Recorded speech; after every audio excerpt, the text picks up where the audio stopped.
در غربتم مقابل اوضاع این جهان، ره می برم کنار خیالم به آسمان. هرگز دلم به سیر فلک خوش نشد، ولی اوضاع حال عشق تو دارم چو عاشقان. خواهم گذشتن از سر و عقل و ملال خود، شاید زوال جان کندم درگهت روان. من در روانه کردن نزدت خیال را، در هر سحر صدا زنمت در دلم بمان. سودای وصل جان تو از صد بهشت به، جانم بهشت غیر تو را از سواد جان.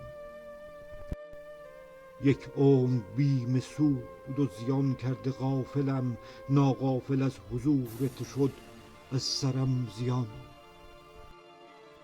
سود است با تو بر دل من چون که سوده ام، در سیر عشق روی مهت سر بر آستان.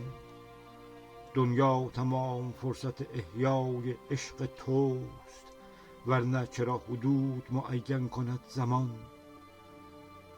هر کس که عاشق تو شد از عمر کوتهش، تو خویش می کشانیش از عشق ناگهان.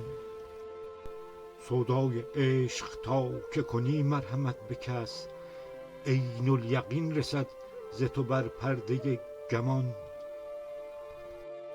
تسلیم دین طالب رخسارت کنی، تا در وصال بردهیش عمر جاودان.